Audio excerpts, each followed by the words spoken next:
אין לי תחושה שהכנסת מתפזרת וישראל יוצאת לבחירות. זה לא נכון מבחינה לאומית.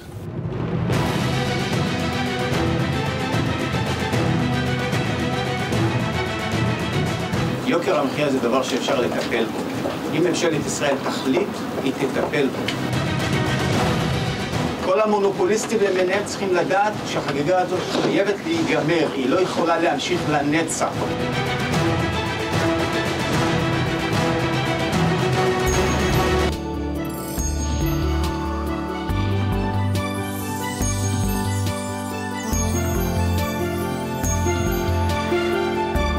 Bonjour à tous, nous sommes le mercredi 22 octobre 2014 et c'est l'heure du morning, il est 8h à Tel Aviv. Voici tout de suite le sommaire de l'émission. À quoi ou à qui Binyamin Netanyahou doit-il sa survie politique? Le Premier ministre israélien tente, on va le voir, d'apaiser les tensions au sein de sa coalition, mais pour plus de sûreté, il se tourne vers ses alliés de toujours, les orthodoxes. On en reparle dans quelques instants. Il y a quelques jours de la reprise des pourparlers au Caire entre Israéliens et Palestiniens, la tension est à son comble. Déclaration hostile, annonce de la reprise de construction des tunnels par le Hamas.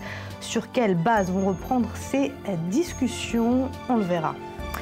Focus en troisième partie d'émission sur cette controverse autour de l'opéra organisé par le Metropolitan Opera de New York, le Met, la mort de Léon Klinghoffer, un juif américain retraité et paraplégique tué par des extrémistes palestiniens, une pièce jugée antisémite par certains et qui inciterait à la haine.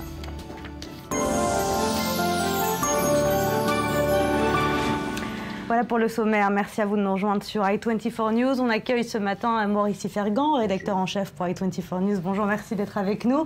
Daniel Sheikh, ancien diplomate israélien et membre également du parti centriste Atnoua, qui est vraiment au centre de l'actualité aujourd'hui.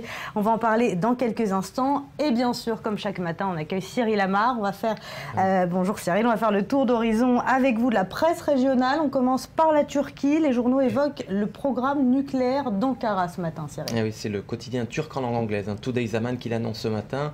C'est officiel, d'ici 2009, la Turquie se dotera d'une centrale nucléaire, mais 100% turque. C'est ce qu'a annoncé en tout cas hier le Premier ministre turc, Ahmet Davutoglu, lors d'une réunion avec des journalistes. Il sortait d'une longue réunion avec son ministre de l'énergie. Alors vous savez, 2 réacteurs nucléaires sont déjà en cours de construction. L'un est construit par un consortium franco-japonais et l'autre par la Russie, mais ce sera cette fois-ci une technologie 100% turque, donc a annoncé le chef du gouvernement turc, Ahmet Davutoglu. C'était hier donc à Ankara. Alors, on est toujours dans la Turquie, on va rester en Turquie, donc Turquie toujours, mais épinglé cette fois-ci par qui? Eh bien, par le ministre de la Défense israélien.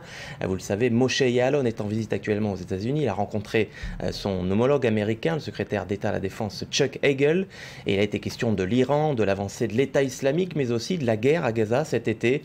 Et c'est dans ce contexte, nous dit le journal gratuit proche du pouvoir Israël Hayom, que Moshe Yaalon a choisi d'accuser la Turquie. Le Hamas palestinien a-t-il dit à 200 centres de commandement. L'un est situé à Gaza et l'autre est situé à Istanbul. La Turquie accusée par Moshe Yaalon donc de jouer un jeu cynique, membre de l'OTAN d'une part, mais en même temps l'un des principaux sponsors, dit Yaalon, du terrorisme contre Israël. On parlera justement de ces déclarations de Yaalon en visite diplomatique à Washington. On part pour la Jordanie à présent avec cette offensive diplomatique au royaume hachémite contre ce fameux projet de loi israélien visant à permettre aux fidèles juifs de prier sur l'esplanade des mosquées au mont du Temple, selon l'appellation. Voilà, donc Amman, qui aurait, selon le quotidien jordanien Araï, demandé à Israël de cesser sans délai ces actions illégales et provocatrices, je cite, dans la Jérusalem occupée. Fin de citation. De son côté, le journal Al-Rad publie ce matin les mises en garde de l'ambassadrice jordanienne aux Nations Unies, Madame Dina Kawar, qui a mis en garde donc une commission du Conseil de sécurité contre de nouveaux affrontements sanglants en raison des pratiques d'Israël sur les planades des mosquées.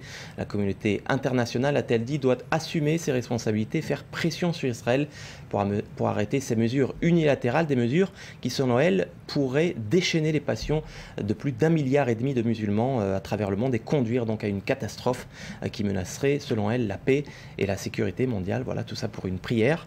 Le roi Abdallah en personne est lui-même monté au créneau, c'était hier, lors d'une réunion avec le président jordanien et des parlementaires de son pays, le souverain hachémite, qui, selon le Jerusalem Post, aurait même été jusqu'à comparer les extrémistes sionistes aux djihadistes de l'État islamique. De quoi inspirer, vous allez le voir ce matin, le caricaturiste caricaturiste du journal jordanien Al-Doustour à Amman, un militaire israélien qui s'apprête à dévorer tout cru la coupole dorée de l'esplanade des mosquées. Et pour assaisonner le tout, le dessinateur a choisi de représenter le silence du monde arabe en forme de salière. Allez, on referme cette revue avec la Cisjordanie et Israël. Oui, si les États-Unis devaient opposer leur veto à la résolution du Conseil de sécurité, qui doit être votée dans les prochaines semaines et qui réclame, vous le savez, un retrait complet d'Israël de Cisjordanie, eh bien Ramallah devrait sans délai mettre fin à sa coopération sécuritaire avec Israël et adhérer, entre autres, à 522 institutions internationales. Ce sont les recommandations préconisées par Saeb Erekat. Saeb Erekat, vous le savez, c'est le négociateur en chef palestinien, et c'est un document épais qu'il a remis hier au président palestinien, un document de 77 pages dont le site de l'agence de presse Mahan s'est procuré une copie.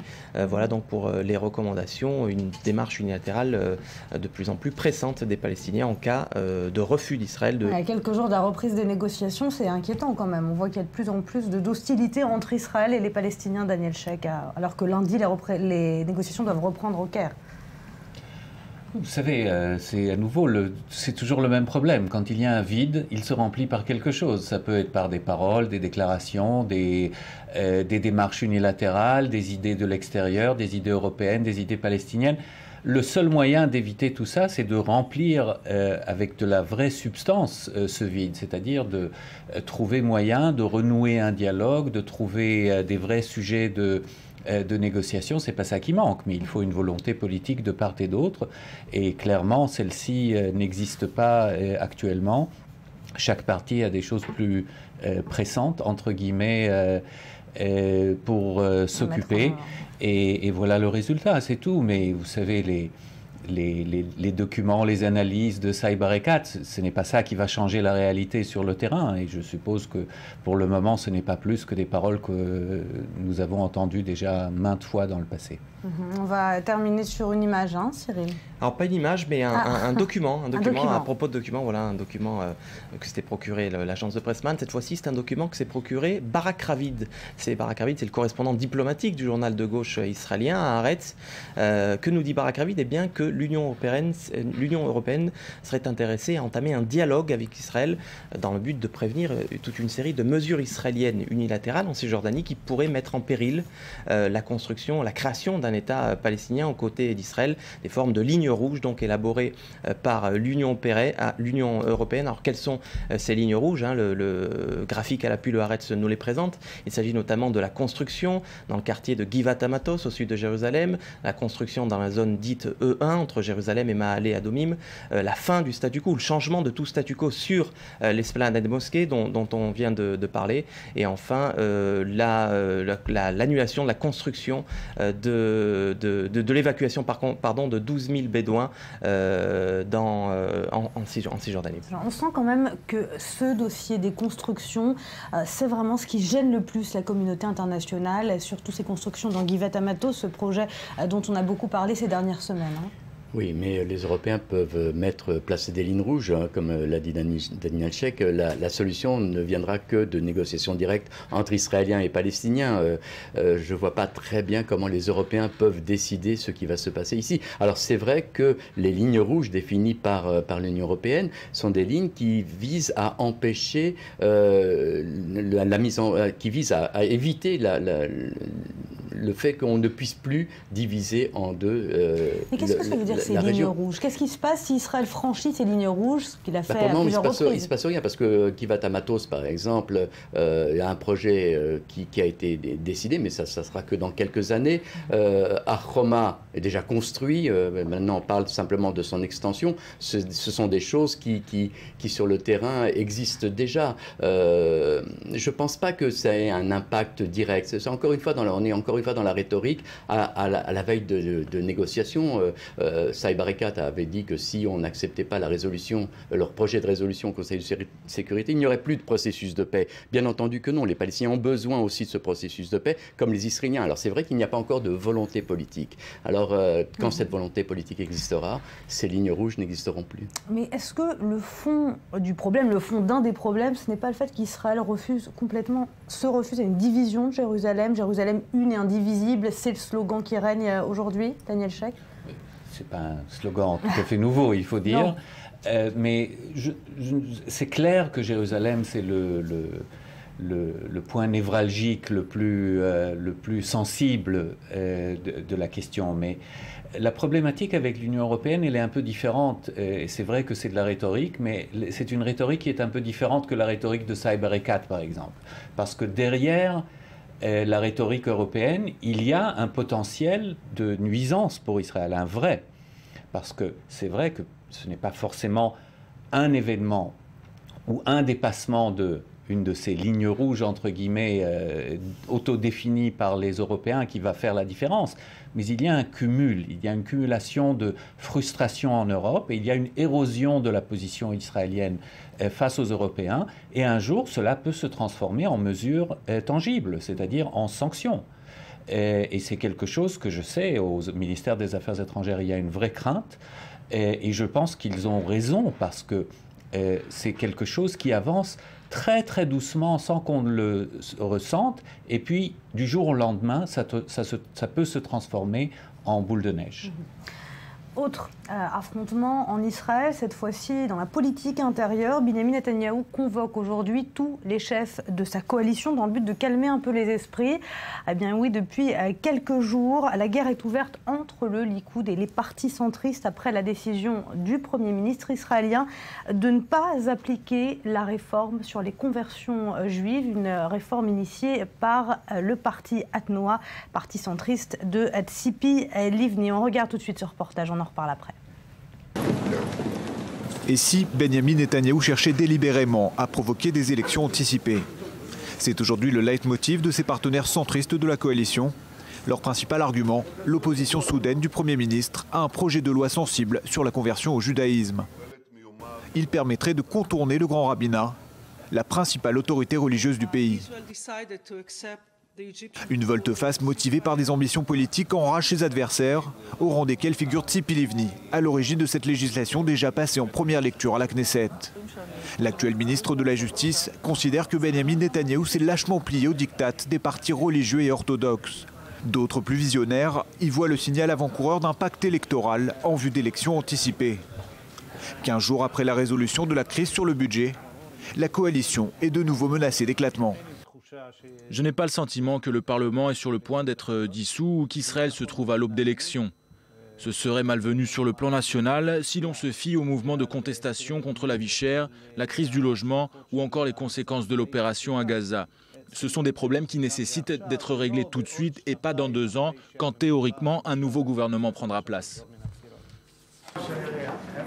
Sur le papier, le timing a l'air propice, alors que la Knesset ne reprendra ses travaux qu'en début de semaine prochaine. Et puis au sein du Likoud, le grand parti de la droite israélienne, Benyamin Netanyahou souhaite avancer la date des primaires avant même l'adoption du budget 2015, prévu en décembre. Selon les médias israéliens, Netanyahou entend profiter du retrait politique de Gideon Sa'ar, l'ancien ministre de l'Intérieur, perçu comme son principal concurrent à la tête du Likoud. En cas de victoire dans son camp, le Premier ministre pourrait alors convoquer un scrutin anticipé dans les 6 mois et briguer ainsi un 3e mandat consécutif à la tête du pays. Sur sa route, Benyamin Netanyahou pourrait retrouver Moshe Kahlon. Son ancien ministre des Télécommunications vient d'officialiser son retour en grande pompe sur la scène politique. Il ambitionne la création d'une nouvelle grande formation centriste avec comme objectif déclaré le changement. Daniel Sheikh, Tzipi Livni, elle va quitter la coalition?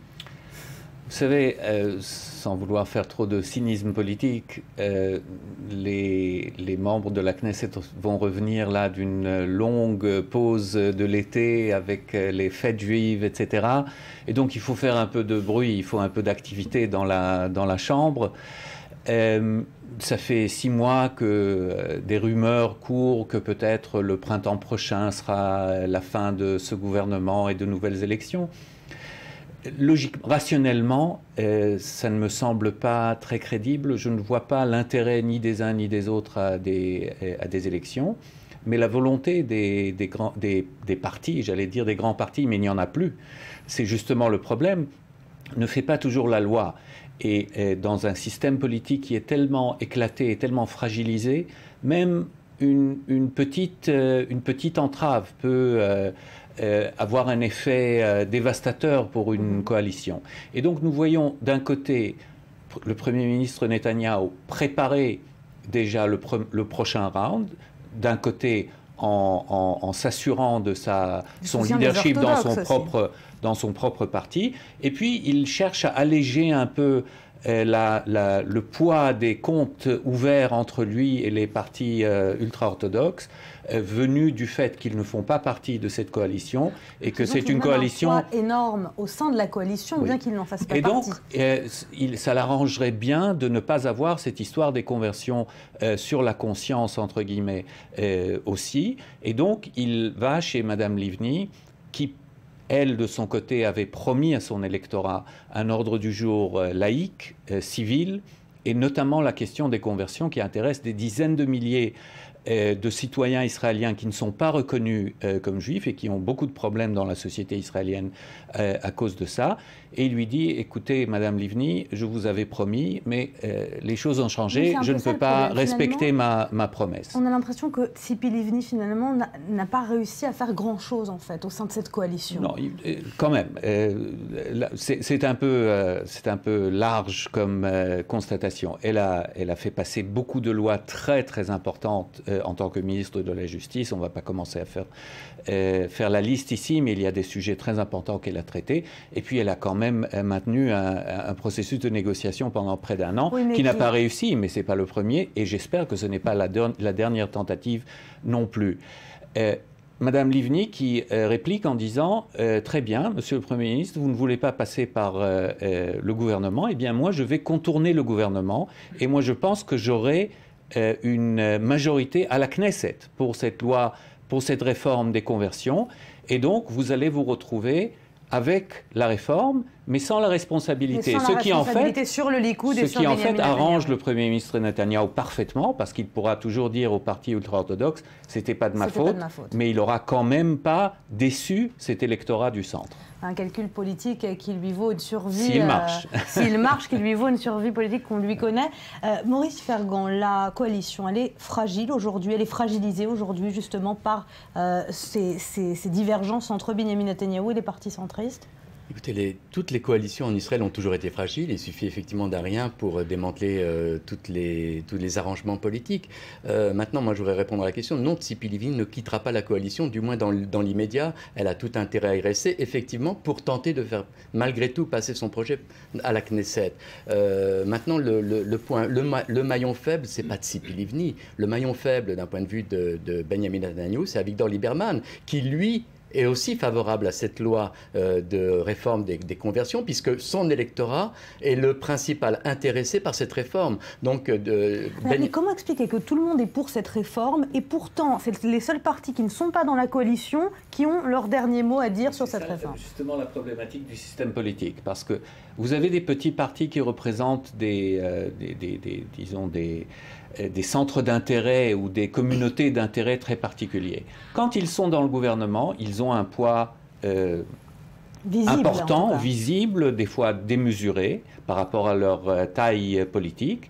Et s'ils ne sont pas dans la coalition, les chefs de gouvernement pensent au prochain gouvernement et se disent, si maintenant je les mets en colère, quand il y aura de nouvelles élections et j'aurai besoin d'eux, ils vont me tendre la facture et j'aurais du mal à faire une... Donc, tout le monde essaye de ménager tout le monde. C'est ça la problématique du système, c'est qu'on n'arrive pas à prendre des décisions radicales, importantes de réforme pour peur d'énerver quelqu'un, de gauche, de droite, de centre, de religieux, etc. Il faut le dire, le point dur, selon Benyamin Netanyahou, c'est Naftali Bennett et le parti Habayit Yehudi qui est opposé à cette réforme. Et on sait que la maison, le foyer juif, dans les sondages, est en expansion. Le seul parti qui est en expansion, qui gagne des points aujourd'hui. Donc là, Benyamin Netanyahou regarde vers le futur et se dit, j'ai tout intérêt à ne pas fâcher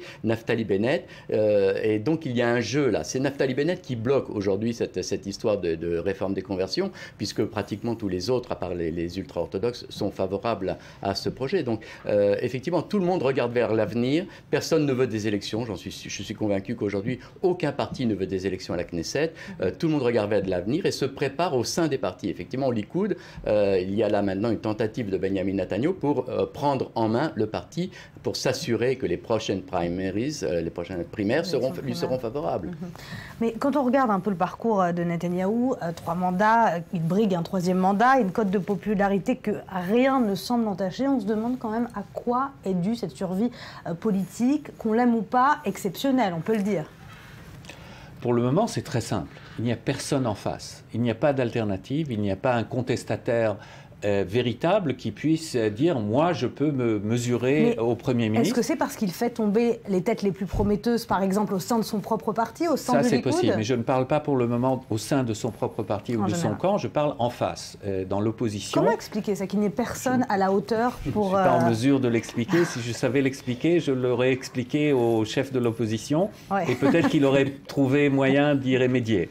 Mais la réalité, c'est qu'aujourd'hui, il n'y a pas une personnalité qui, de manière naturelle, semble pouvoir même rassembler le centre et la gauche pour faire face à Benjamin Netanyahu. Et donc, l'électorat israélien, qui pourtant n'est pas toujours très content de ce que fait le gouvernement, pour parler poliment, se retrouve dans une habitude de réélire toujours les mêmes, parce qu'il n'y a pas une alternative qui se cristallise à l'horizon. Pourtant, aux dernières élections, Yair Lapid constituait un peu une option, une nouvelle option centriste. Yair Lapid, comme beaucoup l'avaient prédit à l'époque, y compris moi-même, lui, il occupe un terrain du centre où l'électorat est très...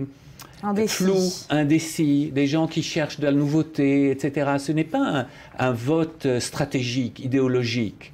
C'est par défaut, c'est intéressant, il est populaire, il est beau gosse, il était journaliste, il chante, etc., etc. Et donc, aussi vite il monte, il retombe. Aujourd'hui, dans les sondages, il perd la moitié de sa force politique. Allez, on va tout de suite se rendre à Jérusalem. On retrouve Daniel Haïk devant le Parlement israélien. Bonjour Daniel. Alors, en quoi consiste d'abord cette réforme de la conversion? Expliquez-nous. D'abord, la réforme de la conversion consiste à tout simplement déplacer les pouvoirs, les prérogatives de conversion des tribunaux rabbiniques aux rabbins des villes. Et c'est donc là que se pose un problème, un véritable problème, en particulier pour les partis orthodoxes et même pour le parti religieux du foyer juif de Naftali Bennett. Eh bien, on ne peut pas accepter ce genre de réforme qui risquerait de supprimer le soutien des tribunaux rabbiniques. Il faut considérer, pour comparer, c'est comme si l'on disait à une personne qui était souffrante du cœur de se contenter des soins d'un médecin généraliste au lieu d'aller voir un cardiologue. Eh bien, c'est un peu le même cas de figure. On dit que pour la conversion, il faut absolument que ce soit des juges qui sont des spécialistes de la conversion qui puissent débattre et statuer en la matière et pas seulement des rabbins de ville. Alors, reprenons un peu les propos de Benjamin Netanyahou. C'était son anniversaire hier qu'il a fêté ses 65 ans. Et il a déclaré que la dernière chose dont Israël avait besoin, c'était des nouvelles élections. Finalement, est-ce qu'on n'a pas signé un peu trop vite la fin de la coalition de Benjamin Netanyahou ? Non, écoutez, Benjamin Netanyahou s'est livré à un exercice. Effectivement, il a 65 ans, c'est donc devenu au fil des ans un homme politique chevronné, expérimenté. Il s'est lancé à un exercice, tout simplement. Il a voulu lancer une sorte de rappel à l'ordre au sein de sa coalition et peut-être même à l'intérieur du Likoud. Le Premier ministre a constaté durant l'été qu'il avait certes deux problèmes majeurs. Un problème à l'intérieur de son propre parti. On l'a vu pendant la guerre à Gaza. On l'a vu qu'il était considéré comme trop attentiste, pas assez rigide, pas assez ferme envers le Hamas de la part de certains membres de son propre parti, comme Dani Danon.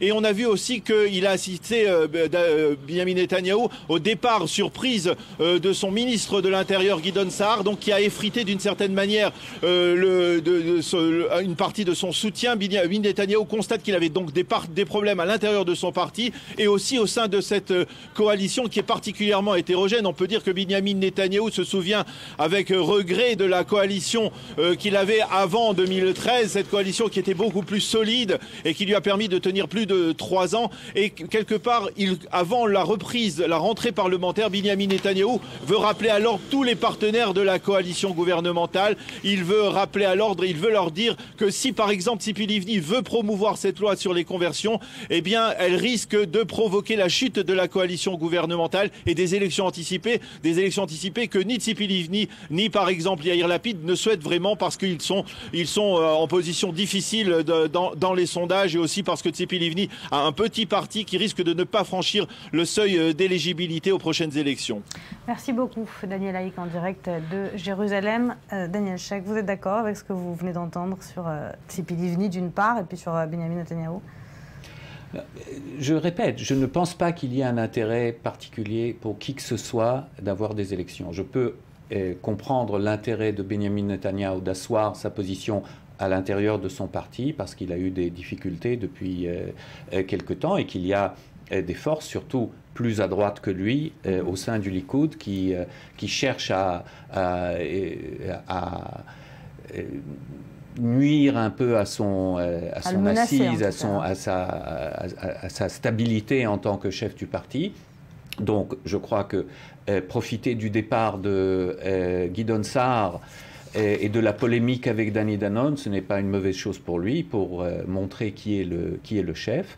Mais je vois mal quel est son intérêt de se présenter devant les électeurs aujourd'hui, même si sa cote de popularité est forte, parce que la cote de popularité du Premier ministre n'assure pas dans le système politique israélien la popularité et le succès électoral du Likoud, de son parti. De son propre parti. Et le Likoud, l'électorat du Likoud est contesté par beaucoup, par Naftali Bennett, par Lieberman et par bien d'autres, peut-être par Moshe Kahlon, qui est la nouvelle star des prochaines élections, sans doute le Yair Lapid des prochaines élections, mais avec un ordre du jour plus social. Qui parle plus à l'électorat populaire. Merci beaucoup Daniel Sheikh, merci Maurice Sifergan, merci Cyril Amar d'avoir été avec nous. Restez avec nous. Reprise des négociations au Caire à suivre lundi prochain dans un contexte sensible. L'accent sera mis sur les exigences palestiniennes. On y revient dans un instant après un court journal.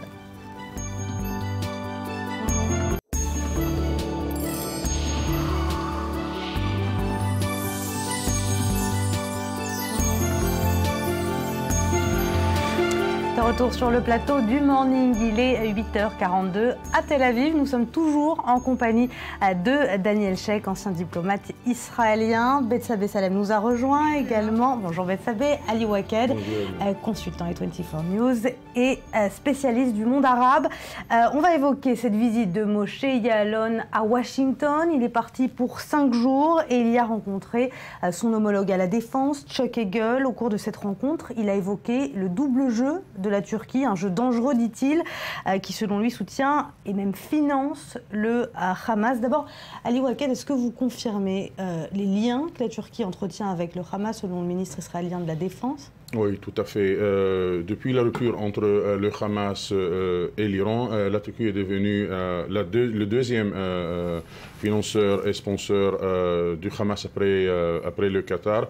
La Turquie sert de champ d'investissement pour le Hamas. Le Hamas, il faut le savoir, si les Israéliens qui aiment aller voyager en Turquie, ils se logent dans un hôtel, il peut se faire qu'une portion des revenus de cet hôtel reviendra en fin de compte au Hamas, oui, et la Turquie envoie des millions de dollars par mois sous forme de bourses pour des étudiants à la bande de Gaza, mais des étudiants à l'université islamique qui appartient au Hamas, et il y a pas mal d'étudiants qui se demandent où sont les bourses qui sont de provenance de la Turquie. Donc oui, il y a des liens politiques très forts entre le Hamas et la Turquie, mais il y a aussi des liens financiers très forts entre la Turquie et le Hamas. Entre la Turquie et le Hamas, qu'en est-il de Mahmoud Abbas dans cette équation finalement entre la Turquie et le Hamas? C'est pas une politique d'affaiblissement aussi du président de l'autorité palestinienne?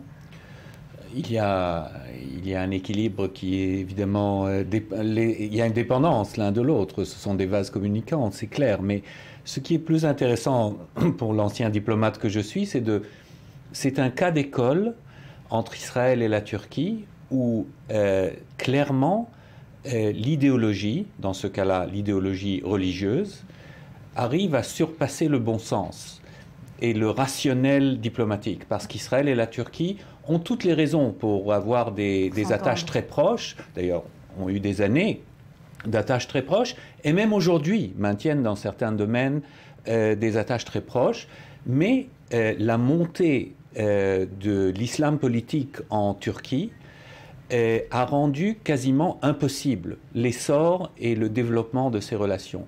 Et nous voyons, dossier après dossier, exactement la même démarche. Le bon sens, le rationnel veut qu'Israël et la Turquie coopèrent sur un certain dossier, et puis une déclaration venant d'un leader politique, notamment d'Erdogan, qui est le grand porte-parole de cette idéologie politique, religieuse turque nouvelle, vient tuer cela. Et si maintenant, comme Ali Waked le dit de manière souriante, le touriste israélien moyen devient bailleur de fonds du Hamas, indirectement, eh bien c'est exactement une manière de démontrer cela. Donc finalement c'est exclusivement religieux ce rapprochement, les raisons sont religieuses, ce rapprochement entre le Hamas et la Turquie? Non, le Hamas se classifie très bien dans le plan impérial du gouvernement turc, notamment d'Erdogan, dans cette vision de la grande Turquie islamique qui mène le monde arabe. Et c'est d'ailleurs la source de clash direct entre l'Égypte, par exemple, et la Turquie. L'Égypte qui n'a pas accepté, même dans le temps de Morsi d'ailleurs, dans le temps des frères musulmans gouvernant en Égypte, l'Égypte a fait savoir qu'elle aussi a des tendances impériales. Elle ne sera pas prête à ce que la Turquie reprenne le flambeau régional. Exactement. Mais contrairement à ce qui se passe en Égypte, les Turcs sont prudents à ne pas laisser le Hamas être, selon eux, l'acteur exclusif sur la scène palestinienne. Ils respectent Mahmoud Abbas, Abou Mazen, il essaye de lui donner sa place. Il invite en tant que président de l'autorité palestinienne, mais il y a une frustration de la part de l'autorité palestinienne du rôle turc parce que, selon certains papiers des services secrets palestiniens et autres arabes, là, il y a des éléments dans le gouvernement turc qui incitent le Hamas à ne pas accepter la partie politique dans la reconstruction de la bande de Gaza et de se satisfaire de ce 1 milliard et quelques versés par le Qatar et la Turquie pour la reconstruction physique de la bande de Gaza, ce qui signifie conserver le status quo où le Hamas gouverne encore la bande de Gaza. On va justement parler de ces négociations qui doivent reprendre lundi prochain au Caire entre Israéliens et Palestiniens, des négociations qui vont reprendre dans un contexte sensible. D'abord, ces déclarations de Mahmoud Abbas ces dernières semaines suite aux échauffourées sur le mont du Temple, sur l'esplanade des mosquées, et puis côté Hamas tout de même l'annonce de la reprise de la construction des tunnels. Finalement, à quoi doit-on s'attendre pour cette reprise des négociations, Daniel Sheikh? En 2 mots, pas grand-chose. Je pense que c'est une des grandes déceptions de cet automne, parce que à la fin août, quand le cessez-le-feu avait finalement été signé entre Israël et le Hamas, beaucoup s'attendaient quand même que les négociations qui allaient reprendre allaient essayer de changer des choses fondamentales, plus fondamentales que simplement le redressement de la situation qui existait avant, à la fois politiquement et économiquement. Mais dès que le feu a cessé, dès que les tirs ont cessé, du moins du côté israélien, Ali Waked va nous dire si c'est le cas aussi du côté palestinien, il y a eu une baisse, une chute subite dans la motivation et une volonté presque de laisser tomber cette idée de reprise de négociations au bout d'un mois, et puis plus tard, et on fait partie remise, on remet la date, on dit c'est pas le moment, on ne sait pas exactement, on va attendre les donateurs, on va voir combien d'argent. Et donc actuellement, je pense qu'il va s'agir essentiellement de la reconstruction physique de Gaza, et certaines craintes israéliennes sur le moyen d'acheminer les matériaux pour la reconstruction et s'assurer que ce sera pour la reconstruction civile et pas pour les tunnels. Et puis quelques questions de sécurité sans doute, mais je ne vois pas un changement radical dans la manière de gérer la bande de Gaza, notamment l'introduction plus importante de la présence de Mahmoud Abbas et de l'autorité palestinienne. Et c'est exactement ce qui va se passer au Caire, Éléonore. Il y aura deux axes. L'axe officiel public, Israël face à l'équipe palestinienne dont le Hamas a un poids très important, mais officiellement présidé par l'autorité palestinienne, et l'Égypte au milieu. Mais ce que craint Égyptiens et Palestiniens, c'est qu'il y aura un sous-axe, ou plutôt un suraxe, qui va réunir Israël et le Hamas pour conserver le status quo politique et ne pas faire de sorte que le processus de la reconstruction de la bande de Gaza débouchera un processus de paix, chose que l'autorité palestinienne le veut, chose que les Égyptiens le veulent et chose que craint Benjamin Netanyahou selon les acteurs, non pas seulement de la région, mais les acteurs internationaux. C'est pour cela qu'il y aura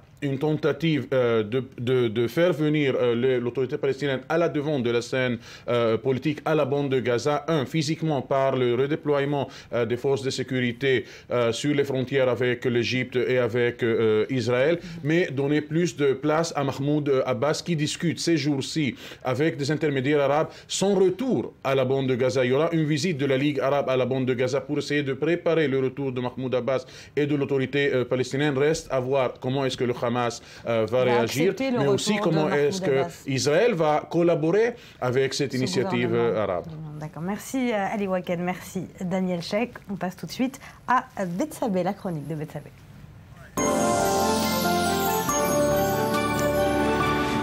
Alors on évoque avec vous aujourd'hui, Bethsabée, cette polémique autour de la représentation de cet opéra du Met à New York. Expliquez-nous un peu en quoi consiste cette controverse autour de cette pièce. Alors une grosse controverse autour d'une pièce qui est jugée par certains antisémites. Donc ce lundi 20 octobre, c'était la première de La mort de Klinghoffer, The Death of Klinghoffer, du compositeur américain John Adams au Metropolitan Opera, donc à New York, et le décor extérieur avait plutôt des airs de dispositifs de sécurité pour une assemblée générale des Nations Unies à quelques mètres du spectacle. En effet, une véritable manif sur Columbia Avenue. Son objet, bien justement, l'antisémitisme de cet opéra, jugé par certains. Alors l'histoire, cet opéra est inspiré d'une histoire réelle. C'est la prise en otage des passagers d'un bateau de croisière en 85, du bateau l'Achille Lauro, et l'assaut avait abouti à l'exécution de l'un d'entre eux, Léon Klinghoffer. C'était un retraité juif américain handicapé par les terroristes du Front de libération de la Palestine. On regarde tout de suite un petit extrait du trailer.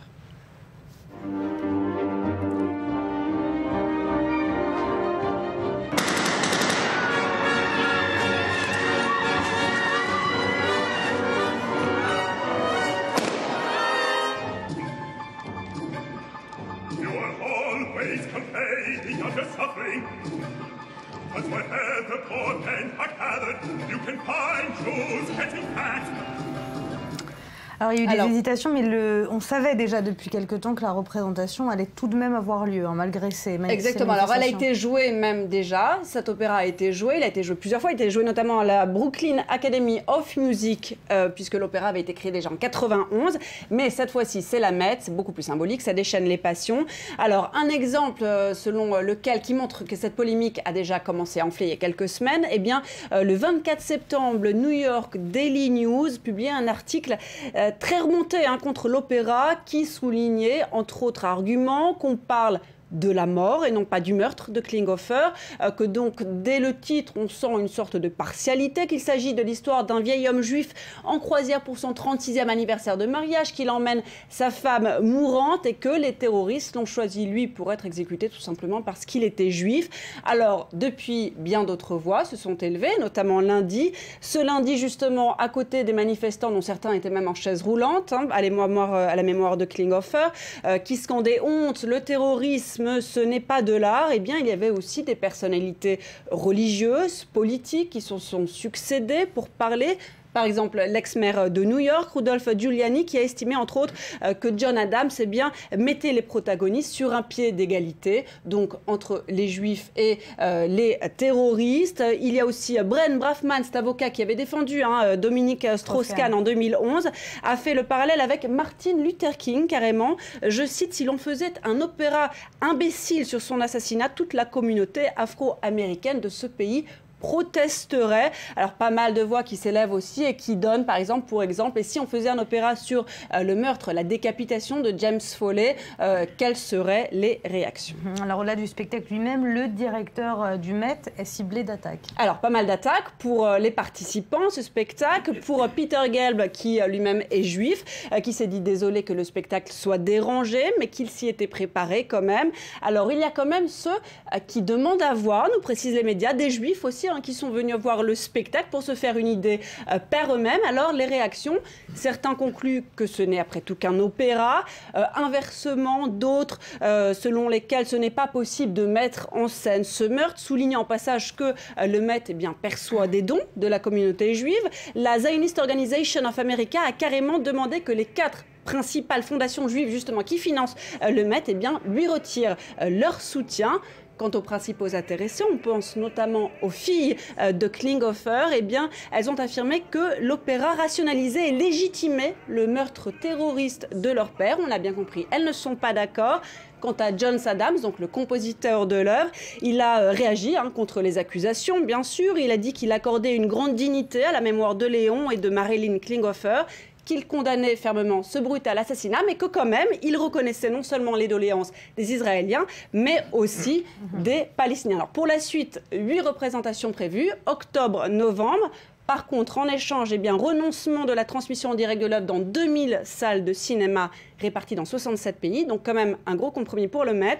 Et si vous voulez faire votre avis par vous-même, la représentation dure jusqu'au 15 novembre à New York. Merci Betsabé. Alors il faut bien comprendre, ce qu'on reproche à cette pièce, c'est le thème lui-même et pas la façon dont le thème est traité. C'est vraiment d'avoir fait une pièce sur cette histoire. C'est avoir mis en scène le meurtre, ce qu'on a estimé ne pas respecter la mémoire, et aussi le fait de le mettre en œuvre, justement, nuisait. En fait, c'était une façon de justifier pour certains aussi la façon dont c'était traité, ça justifiait le terrorisme. Daniel Sheikh, vous seriez allé le voir si vous étiez à New York? Sans doute que non. Je suis autour de cette table sans doute le seul qui se souvient de l'événement lui-même, du détournement du bateau Achille Lauro. C'était un événement choquant à l'époque, il devrait être choquant aujourd'hui, mais il faut dire aussi que les temps ont évolué et que l'opinion publique s'est durcie, a pris une habitude de voir de la violence, même en direct. Vous avez parlé, Betsabé, des décapitations. Donc, si vous mettez les deux événements en parallèle, du coup, avec le temps, avec le recul, cette mort terrible d'un homme handicapé, tué sans doute simplement parce qu'il était un passager juif sur le bateau, semble presque banal. Mais je dois dire que s'attaquer à une œuvre d'art dans un pays démocratique comme les États-Unis me semble un non-sens. Parce que la liberté artistique est considérée comme quelque chose, comme un fondement d'une société démocratique. Et plus on s'attaque, plus on amplifie en fait l'effet de cette pièce qui, à mes yeux, est détestable. Tant qu'à faire, laissez-les faire les 8 représentations sans leur donner trop d'importance. Plus de publicité qu'ils ne sont pas. Merci beaucoup Daniel Sheikh, merci Ali Wakel, merci Betsabé. Vous restez avec nous. Dans un instant, on retrouve Betsabé avec les 5 clés qu'elle a choisies pour nous. C'est après un court journal. À tout de suite.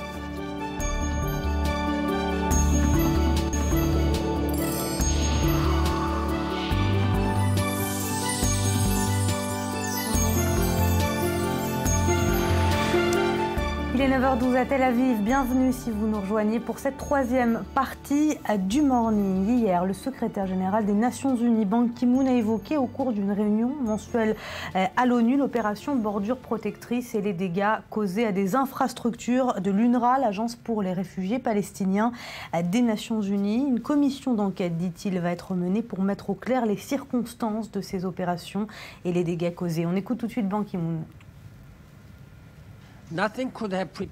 Rien ne pouvait me préparer à voir ce dont j'ai été témoin à Gaza. J'ai vu des kilomètres et des kilomètres de destruction complète. J'attends une enquête approfondie de l'armée israélienne concernant les bombardements sur des bâtiments de l'ONU et qui ont conduit à la mort de nombreux innocents.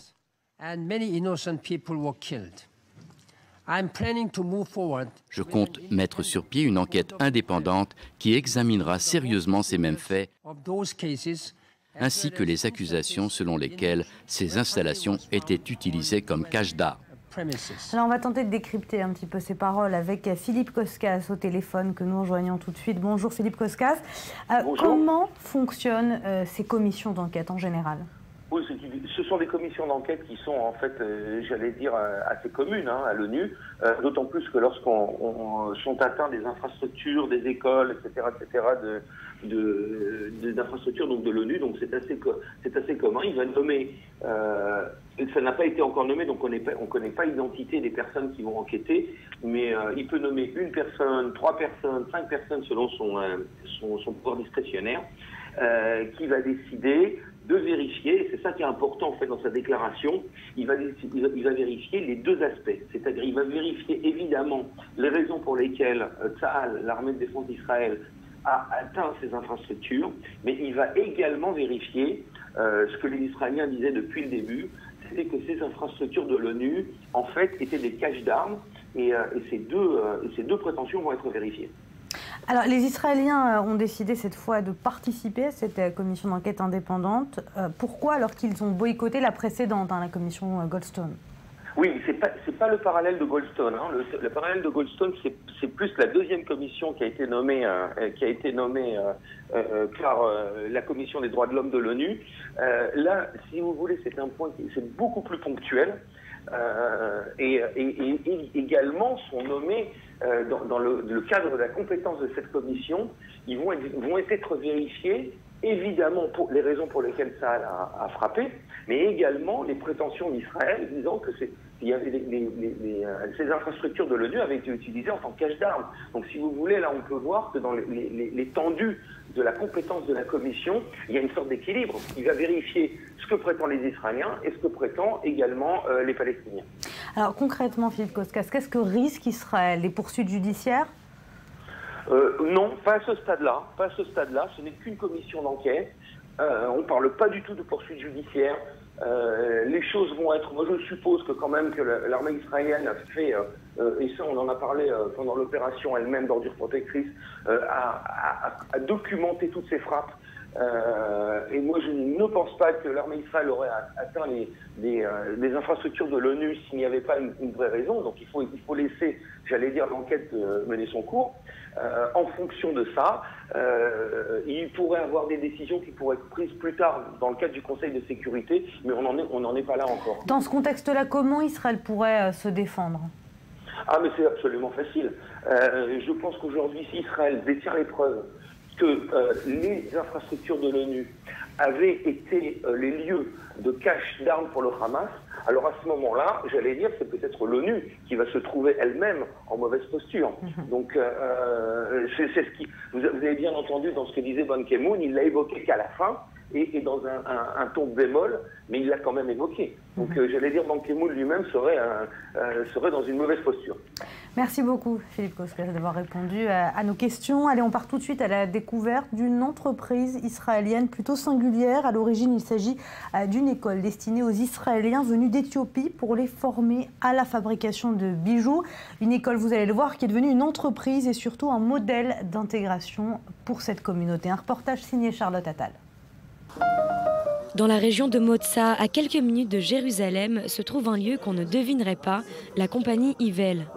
Créée par Isaac Lévy et sa femme Orna afin d'aider les minorités sociales du pays. Ils y créent des bijoux, travaillent les pierres précieuses, les diamants, l'or, l'argent. Mais depuis 3 ans, ils ont décidé de transmettre ce savoir-faire à la communauté qui connaît un réel problème d'intégration en Israël, les immigrants éthiopiens. Megemeria est née, une école de joaillerie, mais surtout une invitation à la profession, au design et à la gestion d'entreprises réservées aux Éthiopiens israéliens. Ce nouveau départ était un souhait très personnel du fondateur de l'entreprise, Isaac Levy, qui, en tant qu'immigrant argentin, voulait proposer l'aide qu'il n'avait pas reçue une fois arrivé en Israël. En tant qu'immigrant argentin, j'ai ressenti ce que les Éthiopiens ressentent aujourd'hui. Personne ne me regardait ou ne me donnait ma chance. Et c'est pourquoi j'avais envie de créer cette école avec une communauté qui, je pense, avait besoin de ça, besoin d'être entouré et encadré, plus que les autres. Et s'ils sont 22 étudiants à être encadrés, ils sont près de 2000 à postuler chaque année pour intégrer Megemeria. Et les critères sont toutefois opposés aux conditions d'entrée d'autres écoles. Ne disposer d'aucun diplôme, avoir entre 20 et 50 ans et être réellement dans le besoin. La sélection peut être compliquée pour les fondateurs qui aimeraient offrir un avenir à tous ceux qui se présentent. Mais pour les chanceux qui feront partie des derniers sélectionnés, l'école leur verse une bourse d'environ 1 000 $ par mois et leur permet de vendre leur création. Pour cet immigrant ancien garde de sécurité, suivre ses cours lui ont mis un pied à l'étrier. Avant, je ne travaillais pas dans la bijouterie, mais avant d'immigrer en Israël, je travaillais déjà avec mes mains, comme couturier. Alors je me suis dit que ça pouvait m'aider à suivre ce cours plus facilement. Tout d'abord, je suis un nouvel immigrant et la langue est nouvelle pour moi et ce n'est pas facile. J'ai vu un grand changement entre travailler comme gardien pour une entreprise de sécurité et apprendre un nouveau métier, celui de bijoutier. Et ce cours m'a vraiment donné une impression de changement de vie. Ça m'a donné confiance en moi. Celui qui veut, peut dans la vie. S'il le veut, il peut tout changer. Et ce processus me rend vraiment heureux. Inspirés de la culture judéo-éthiopienne, les pièces Megemeria sont des bijoux créés en or ou en argent avec des inscriptions en hébreu ou en langue amharique. Le diplôme de l'école Megemeria est reconnu par l'État, mais il a surtout pour but d'offrir un autre avenir aux Éthiopiens israéliens. Et pour ceux qui auraient toujours du mal à s'intégrer, la compagnie leur offre une place au sein d'Ivel. Et les élèves pourront ainsi travailler auprès de professionnels du design et de joaillerie. Mais la compagnie ne s'arrête pas là, puisqu'Isaac et Orna souhaitent développer leur concept entreprise-école de joaillerie à Nazareth, qui sera ouverte aux juifs, aux musulmans et aux chrétiens de Galilée. Voilà, vous regardez toujours i24 News et nous sommes toujours le mercredi 22 octobre et on accueille Bethsabée Salem une nouvelle fois. Bonjour Bethsabée. Bonjour, bonjour Éléonore. On commence avec vos clics et avec le verdict du procès Pistorius en Afrique du Sud. Voilà, le procès qu'on a suivi ici sur i24 News, moi la première. Alors le verdict est finalement tombé hier, 5 ans ferme donc pour le meurtre de sa petite amie Riva Steenkamp, c'était donc l'année dernière, ou plutôt l'homicide involontaire, faut-il dire. Alors comment la presse accueille la sentence, justement, ces 5 ans? Le Guardian insiste, la peine est légère et violemment critiquée, notamment sur les réseaux sociaux, dit le journal britannique, d'autant que la tendance, hein, tout le monde trouve que cette peine... Exactement. Alors le Guardian est un exemple, justement, de ces médias qui ne sont pas tout à fait satisfaits. L'ex-champion paralympique pourrait en plus être libéré, attention, dans 10 mois et passer le reste de sa peine en résidence surveillée. Alors, moins virulente, c'est plutôt surprenant, hein, la mère de la victime qui a déclaré que ça ne faisait rien, que l'important c'est qu'il paye d'une façon ou d'une autre. Alors en Afrique du Sud, par contre, vive réaction, à en croire le Time américain, à l'opposé de Pistorius, qui était plutôt silencieux et muet à Pretoria lors du verdict. Eh bien, dans les talk-shows à la radio ou encore sur Twitter, des commentateurs demandent que tous les meurtriers puissent profiter d'avoir une peine aussi douce. La juge qui, au passage, souligne que le système violent des prisons serait en fait trop brutal, trop injuste pour Pistorius, pour un homme avec un tel handicap physique dont les autres prisonniers pourraient abuser. Alors Pistorius qui quand même nous a montré qu'il savait se défendre quand il voulait. Allez, aux États-Unis, Ebola s'empare de la politique. Alors, le New York Times nous explique que des leaders républicains, considérant que ces contrôles, ces fameux contrôles aux aéroports sont futiles, se penchent sur des mesures plus radicales, vous allez le voir. Alors, vous avez des suspensions de visa qui sont étudiées ou encore des listes de no boarding, de non-embarquement. Des chefs républicains du comité de la sécurité du territoire ont d'ailleurs écrit à John Kerry une lettre pour demander une suspension des visas des voyageurs en provenance des territoires affectés par l'Ebola. On a bien compris, ils n'ont pas du tout envie d'être contaminés ou alors c'est un choix politique. Des voix parmi les sénateurs républicains ont même évoqué une interdiction des vols, sauf que des vols venant des pays affectés par part, le virus, il n'y en a pas. Donc en fait, on parle là de vols venant d'Europe, des vols venant d'Amsterdam, de Bruxelles et d'autres villes d'Europe. Et pendant ce temps, toujours en Europe, on renforce les contrôles aux aéroports.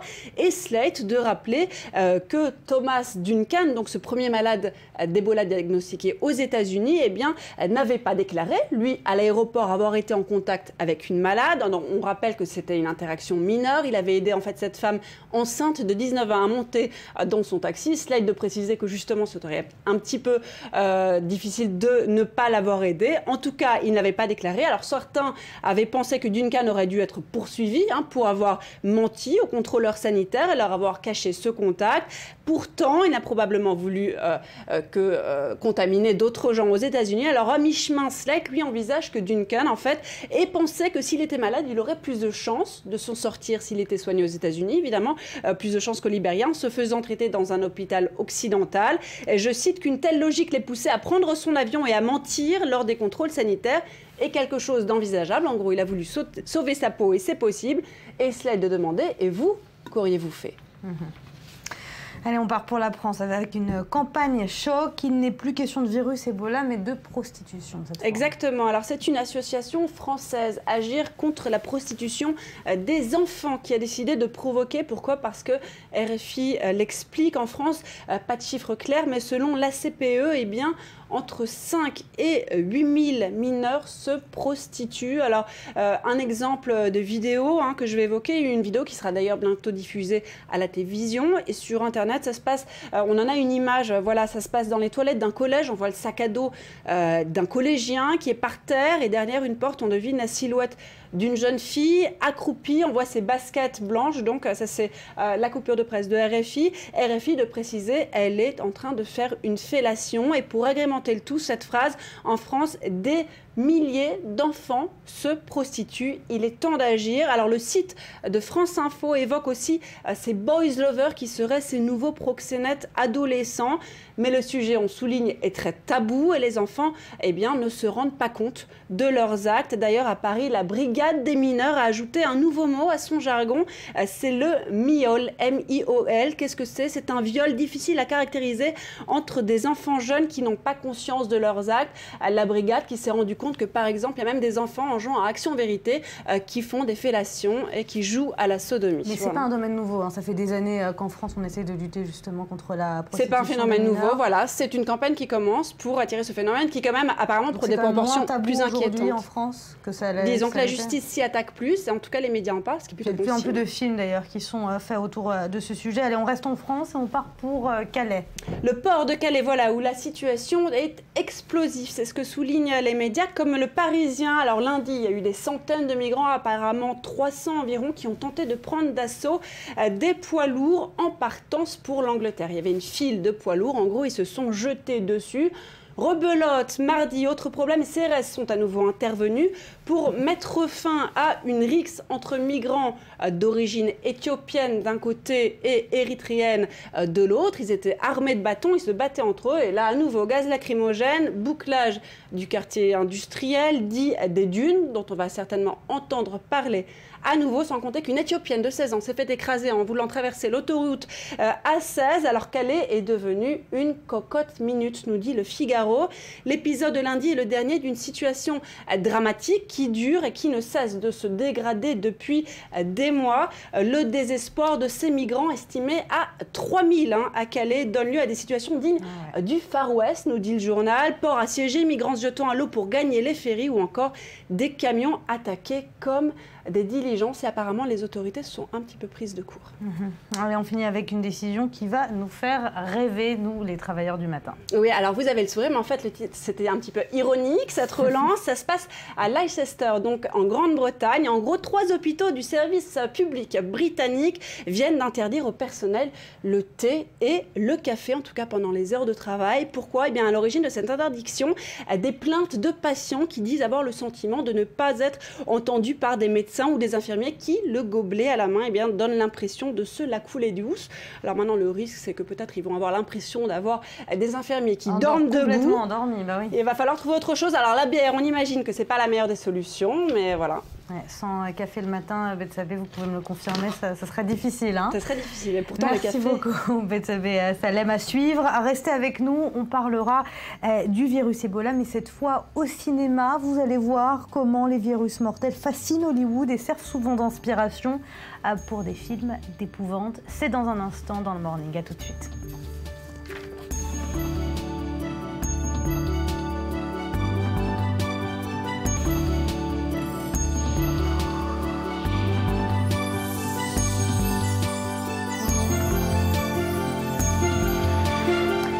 Retour sur le plateau du Morning en compagnie de Laetitia Loreni et de Rudy Saada. Bonjour à vous deux. Bonjour. On commence tout de suite avec la revue du web avec vous, Rudy. Ce matin, le sujet qui fait réagir les internautes, c'est le verdict dans l'affaire Pistorius. Oui, et c'est un tollé général sur le net après l'annonce de ce verdict. 5 ans de prison pour le meurtre de Riva Steenkamp. Alors c'est donc l'homicide involontaire qui a été retenu, on le sait, et une peine donc plus légère que celle réclamée par le procureur général qui demandait 10 ans. Alors la famille de Riva Steenkamp semble plutôt satisfaite du verdict, elles l'ont annoncé, mais sur le net on trouve énormément de réactions, d'indignation qui viennent de par le monde, de tous les pays. Un hashtag a été lancé hier par Katie Piper. Ce hashtag c'est No Justice for Riva. Alors Katie Piper, c'est qui? C'est une jeune femme qui est devenue célèbre dans de tristes circonstances. En 2008, elle a été victime d'une attaque à l'acide sulfurique. Elle avait été violée par son compagnon de l'époque avant de se faire taillader les bras,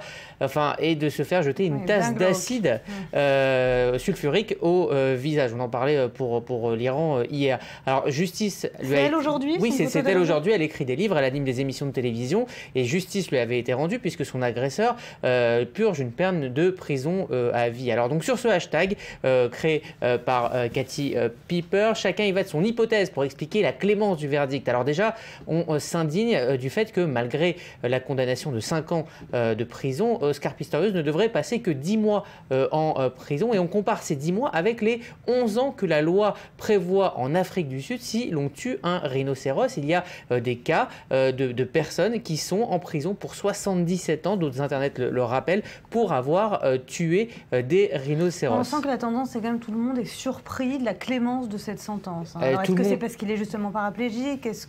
Alors il y a énormément d'explications. Alors justement, pour beaucoup, l'explication de ce verdict, elle est simple. Money Talks, c'est tout simplement que c'est le portefeuille qui a parlé. D'autres vont même plus loin. Zouir nous dit que si Pistorius aurait été noir, il aurait pris perpète. Pour lui, c'est l'apartheid qui continue en Afrique du Sud. Et puis on conclut avec une pointe d'ironie, celle d'Élise, qui encourage les meurtriers à venir à s'installer en Afrique du Sud. Chers meurtriers, venez dans notre magnifique pays Afrique du Sud, nous prendrons bien soin de vous. Donc chacun y va de son hypothèse. Et à noter que personne ne défend sur Internet ce verdict. Personne ne pense que ce verdict est juste. Je n'ai pas trouvé un tweet qui allait dans ce sens-là. Allez, on va partir sur quelque chose d'un peu plus joyeux, je l'espère, sur un compte Instagram dans lequel un artiste met en scène... Vous avez l'air dubitatif. Joyeux, pas tellement, mais en tout cas très beau. C'est le rêve des sans-abri. C'est le rêve des sans-abri. Il s'appelle Skid Row. C'est un artiste de rue. Il est originaire de Los Angeles et il s'est fait connaître par ce compte Instagram. Il a fait connaître ce projet grâce à ce compte dans lequel il peint, vous l'avez dit, des rêves des sans-abri qu'il rencontre. Il part avec son appareil photo, ses pinceaux, et il va peindre les rêves, comme cet homme qui rêve simplement d'un lit et d'une chambre, ou encore cet homme qui rêve d'un simple repas. Alors sur Instagram, l'artiste raconte à côté de ces photos l'histoire de chaque personne photographiée pour les humaniser. Pour lui, il attire l'attention, je cite, sur des humains qui, la plupart du temps, sont traités comme s'ils n'existaient pas. Et Skid Row ne s'arrête pas à son compte Instagram. Il a ouvert sur un site internet de crowdfunding une campagne d'art national de la compassion dans le but de créer un mouvement où l'art pourrait aider, ou en tout cas aider à parler des sans-abri. C'est une belle initiative.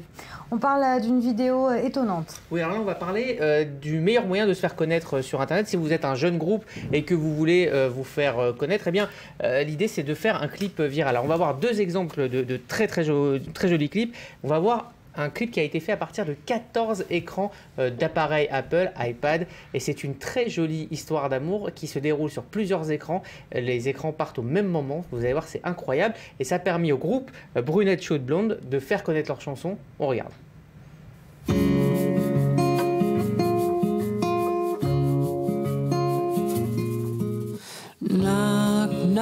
tell me where you are. I know that I'm close, but we're apart. Somebody told me you were here. Somebody told me. I wish I could ever find you. Wish I could ever find you. Hey, ring, ring, please pick up the phone. I know that I'm asking for too much.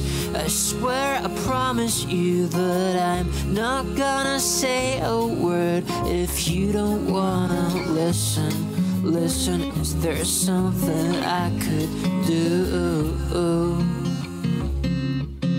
Please don't leave me in the morning. Tell me everything has gotta be right. Très belle pub pour Apple au passage également. Hein. Il y a débat, donc en fait ce sont vraiment des vidéos qui ont été programmées séparément, ça part au même moment et donc ça raconte toute une histoire d'amour qui dure 3 minutes. Je vous invite à regarder la fin pour savoir ce qui s'y passe, mais tout a été fait, Laetitia émettait quelques doutes, mais tout a été fait de manière complètement indépendante et collés les uns aux autres, ça crée une belle histoire. Voilà. Jolie histoire et joli projet qui rend service à Apple au passage quand même, on peut le dire. Allez, autre vidéo, un clip qui donne vie aux pochettes mythiques. Oui, quand vous aviez votre pochette, je sais pas, par exemple de Michael Jackson, Thriller, vous n'aviez pas envie de lui parler ou qu'elle vous parle? Non. Bon, alors très bien, mais en tout cas, Roy Caffrey, c'est un artiste électro, il a eu cette idée magnifique, son réalisateur a eu cette idée magnifique de faire parler les pochettes les plus mythiques de l'histoire de la musique. Eh bien, on va les écouter, regarder un petit extrait de ce clip aussi qui fait un beau buzz.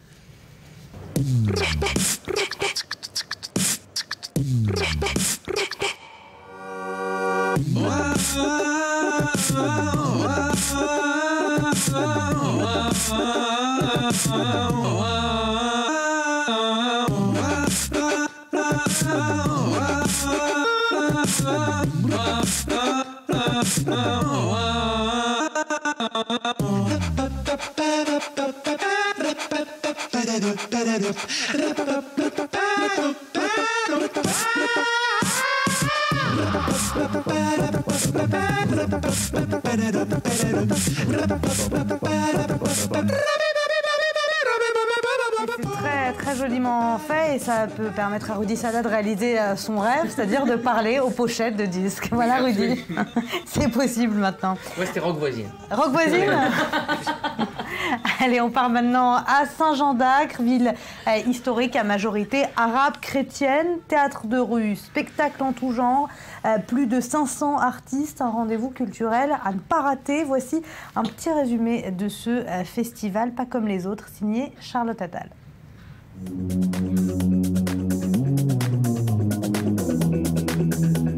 Tout le monde connaît Saint-Jean-d'Acre ou Akko. Ses vestiges, sa mosquée Al-Gézar, sa citadelle datant de l'Empire ottoman et son tunnel des Templiers. Cela, les touristes le connaissent par cœur, mais à cette période de l'année, la ville est animée par un tout autre décor, celui du Festival Fringe d'Akko. Le festival de théâtre de rue indépendant, l'un des événements culturels les plus importants d'Israël, qui existe depuis 35 ans. Pendant 4 jours, la petite ville est envahie par des spectacles en tout genre.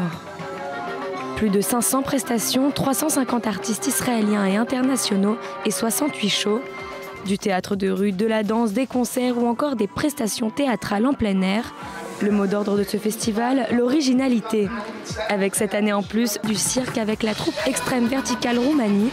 En 35 ans, cet événement à ciel ouvert a acquis sa réputation avec une compétition exigeante. En 2012, la pièce Zaatar Poisoninga a gagné cette compétition. L'histoire d'un musulman, Youssouf, qui vend des produits pour la virilité à des juifs afin de promouvoir la coexistence des peuples, a fait l'unanimité. Dans un autre genre, Akko verra cette année sur sa scène un ballet solo tiré du journal d'Anne Frank, dansé par Mirenka Sechova, une Tchèque venue en Israël spécialement pour ce show. Toutes les figures, tous les styles et tous les genres sont au cœur de ce festival alternatif, au même titre que le festival d'Édimbourg en Écosse. La ville n'a pas été choisie au hasard. Depuis des années, cet événement s'est imposé comme un symbole de coexistence entre les habitants juifs, musulmans et chrétiens. Car c'est bien connu, si l'histoire dissocie les peuples, le langage de l'art, lui, est universel. Voilà, alors que le virus Ebola frappe plusieurs pays d'Afrique de l'Ouest, les studios ont décidé de produire une mini-série télévisée sur la fièvre hémorragique. On va s'intéresser plus largement au Ebola à Hollywood. Laetitia Lorraine, avec vous. Vous en parliez, donc les studios de la Fox ont décidé de produire une mini-série qui est adaptée d'un ouvrage de Richard Preston qui s'appelle The Hot Zone. C'était un best-seller du New York Times. Ça retrace l'histoire de l'apparition d'Ebola entre 1970 et 1990, dans laquelle la République démocratique du Congo a été portrayée. C'est un projet qui date d'il y a 20 ans. Ça devait être en fait un film avec Jodie Foster et Robert Redford, mais finalement, ça sera donc une adaptation d'une série télévisée dont le premier épisode sera réalisé par Ridley Scott, le réalisateur notamment, entre autres, de Gladiator, mais aussi de Alien et de très prochainement d'ailleurs les 10 commandements. Alors pourquoi les films sur le virus Ebola fascinants? Pourquoi les virus en général fascinent tant Hollywood? Déjà, c'est un petit peu le plot parfait, c'est-à-dire que c'est l'ennemi idéal. Le virus, c'est un ennemi invincible qui va se propager et mettre j'en perds mes mots. C'est pas grave, ça prenez votre temps, on a tout notre temps. J'espère que j'ai pas le virus, moi, de la mémoire. Non, qui va donc se propager dans le monde entier, qui va entraîner une course effrénée contre la montre pour sauver l'humanité, avec toujours bien évidemment le héros, le sauveur hollywoodien qui en général ne sait pas vraiment qui va devenir le sauveur de l'humanité et qui va se faire en fait peut-être manger par ses voisins. Donc c'est vraiment le plot parfait, c'est quelque chose qui marchera toujours à Hollywood.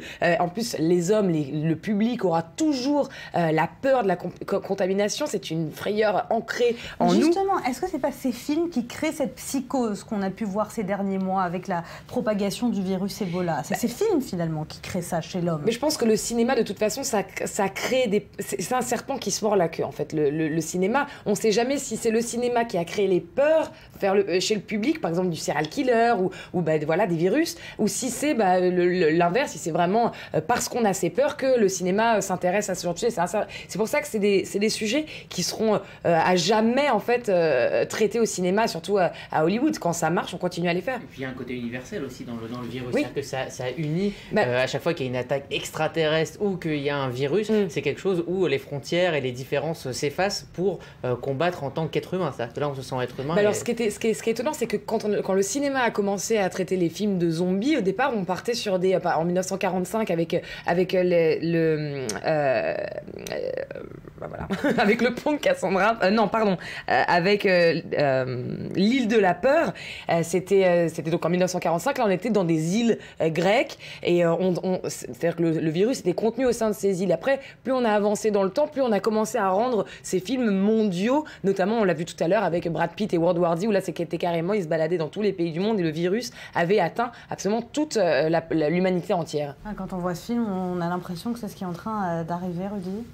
Il y a toujours un vent de panique, mais c'est aussi, on en parlait il y a quelques jours, c'est un business incroyable aussi. C'est-à-dire que les Américains. On a vu d'ailleurs ces derniers jours, vous êtes venu avec plusieurs chroniques sur le Ebola, on a vu les peluches, les films autour du Ebola, c'est presque un marché aujourd'hui. Et les kits de survie aussi qui sont vendus. Et là, Halloween approche, le costume Ebola. Alors là, c'est le côté humour noir. On avait dit qu'il y avait un côté humour noir et il y avait un côté vraie peur. Il y a les kits de survie, des livres pour savoir comment ne pas attraper Ebola. Et tout ça est en rupture de stock aux États-Unis. C'est-à-dire que les Américains sont très sensibles et ont très peur. On peut aussi parler d'une campagne virale d'une présentatrice américaine dont la fille, donc elle est d'origine, elle vient du Libéria, et la fille est rentrée, sa fille est rentrée en lui disant que plus personne voulait la toucher à l'école. Elle a fait une campagne, je suis du Libéria, je ne suis pas un virus. C'est-à-dire que les Américains sont en pleine psychose, voire ça peut amener aussi de la xénophobie. Également, d'ailleurs, Laetitia, vous nous avez préparé, il me semble, un extrait d'un film. En parlant, c'est vrai que, comme je vous le disais, on a traité les films de zombies depuis beaucoup d'années au cinéma américain, et je vous ai juste sélectionné un de mes préférés qui était L'Armée des 12 singes, et donc on va regarder, on se rappelle un petit peu de Brad Pitt en malade mental. This is a place for crazy people. I'm not saying you're not mentally ill, bro. I know you're crazy as a loon. You're army, the 12 monkeys, they're the ones that spread the virus. Monkeys? He's been living in a meticulously constructed fantasy world, and that world is starting to disintegrate. You haven't become addicted to that dying world? No, sir. He needs help. You think I'm crazy when people start dying next month? I don't belong here. You're here because of the system. I know some things that you don't know. Yes, my son. You sent me to the wrong year. You're certain of that? Science ain't an exact science. You had a bullet from World War I in your leg, James. How did it get there? I don't know. You're a trained psychiatrist. You know the difference between what's real and what's not. You said that I had delusions. You said you could explain. I'm trying to. I want the future to be enough. I can help you. Get you out. Et voilà pour cet extrait, l'armée des 12 singes. L'armée des 12 singes, ouais, c'était ce qui est très drôle dans ce film, c'est que en fait, Bruce Willis retourne en arrière de 15 ans, mais il n'avait toujours pas de cheveux. C'était assez rigolo. Comme quoi certaines choses ne changent pas, Laetitia. Il ne vieillit pas. Il ne vieillit pas. Allez, merci Laetitia Loreni, merci Rudy Sada d'avoir été avec nous et merci à vous d'avoir suivi cette émission. Rendez-vous demain, même heure, même endroit pour un nouveau morning, mais n'allez nulle part. La suite de vos programmes, c'est dans un instant, toujours sur i24 News.